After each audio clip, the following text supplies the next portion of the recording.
Darcy's Corner.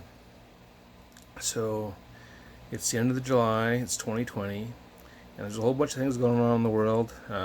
Pandemic's still going on. People still aren't working. People are still going to the beach though and spreading this thing like crazy. Um, we're having all sorts of challenges in the world, and one of the big things we seem to be having is this great social awakening where cancel culture is on the rise. And I guess it's a good thing, really. Every once in a while, we have to go through and re-examine ourselves as a society and say what's acceptable and what's not, and certain behaviors, certain actions, certain things that we do that were okay 10 years ago, 20 years ago, or 30 years ago aren't okay today.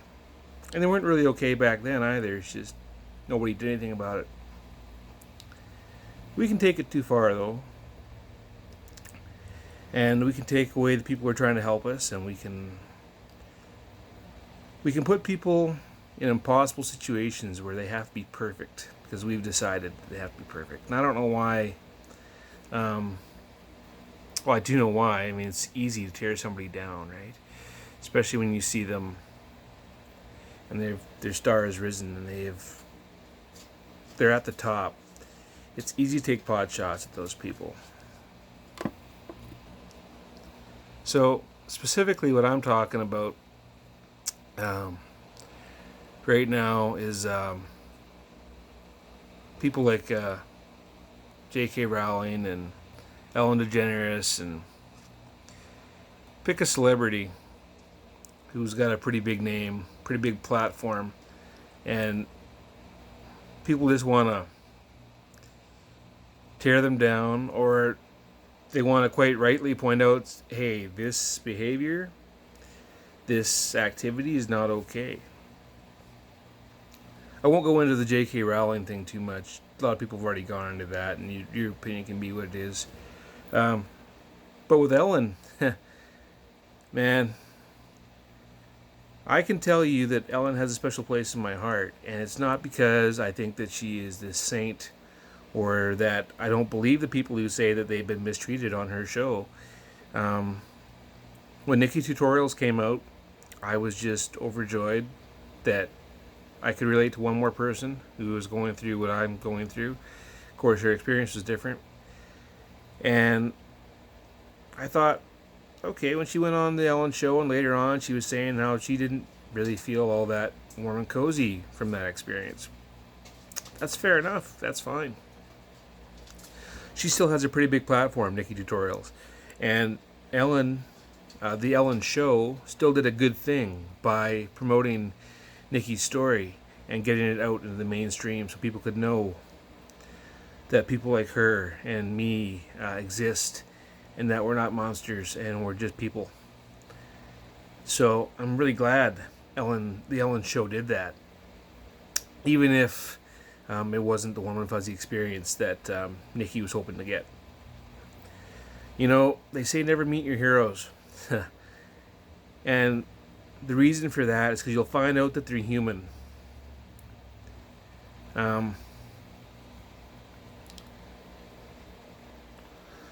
Full disclosure, I'm on a regiment of medications that affect my emotions. So there's a good possibility I could get happy or sad or really extreme here. I'm not going to pull a Chris Crocker, and like, that's so freaking old. Most of you probably don't know who he was. He threw a fit on YouTube and said anybody who wants to get through Britney Spears has to go through him and or her. It's hard to tell what the hell Chris Crocker was. Anyway, I'm not going to do that. Ellen's a big girl. She can take care of herself. But I will tell you this. I remember the 90s when Ellen came out. And she had her sitcom. And it was kind of funny. It was mildly okay. I mean, it wasn't the greatest sitcom, but it wasn't the worst one either. It was fine. And she came out, and it was a really big deal. And you don't know how badly I wanted to come out at that time. But I was afraid. And rightly so, because like shortly after she came out, she lost her show, didn't she? Not only did she lose her show, her personal life and her relationships and all kind of like crashed on her. I'm sure there's people who've done documentaries on this stuff, and I'm sure that she could tell her story better than I can. I just know that I remember at that time watching that, and the people I was in high school, and other high school students were talking about people just come out now and it's okay. And I thought about coming out then, but so many people hated me in high school, and I had so many other problems right then. Plus, my daughter was born that year. So that was an exciting time for me. So I didn't have time to deal with the rainbow community. And also understand, at that time, we didn't have gay straight alliances. We didn't have a term for what I am. At that time, I thought I was a little bit gay. Definitely a member of the queer community, but very, very closeted. Didn't tell anybody, ever, because I couldn't. It would have been, my life would have been horrible if I would have done that. But what Ellen did by doing that is she broke a whole bunch of molds, right? She started something. She set off some dominoes. And she did it not knowing how it was going to end. Today, Ellen is literally friends with and lives next door to Oprah, right? She is the Oprah of our day today. But she didn't know that was going to be the outcome back then. And when things started to go south for her, I mean, I'm sure she had many dark days. I gotta stop for a second. When I get myself worked up about these things, I get emotional. And honestly, I've never met her. I'll probably never will meet her, and it's fine. But what she did, by making it okay to be who we are, and to have the world accept it,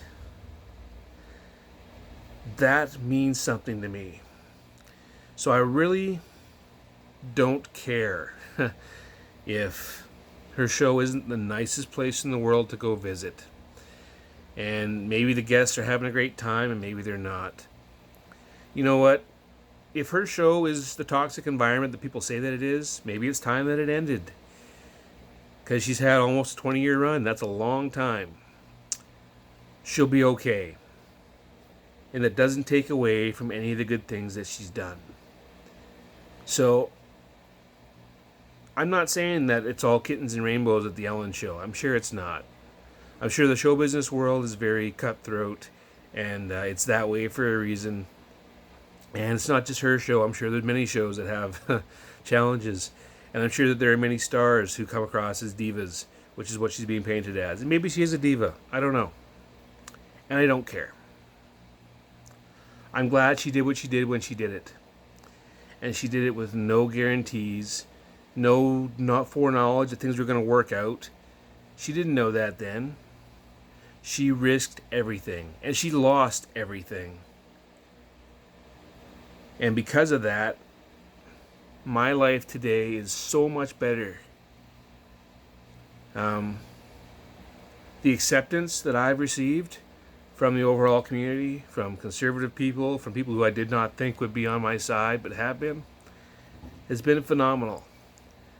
Do you think that would have happened if Ellen had made the decision she made way back in the 90s when there was no guarantees? No. So, that's all I got to say about that, man. She doesn't have to be a perfect person. And she doesn't owe you anything. She has the right to live her life any way she wants. And if society decides that they don't want to watch your show anymore because some people are mean, okay. Turn it off. Put on a different show. I think she can retire. 20 years or anything, that's a long freaking time. But anyway, Ellen, if you ever see this, thank you. I know that my life would not be what it is, if you hadn't done what you did. So whatever else happens, you've done enough. And all I have to say is thank you.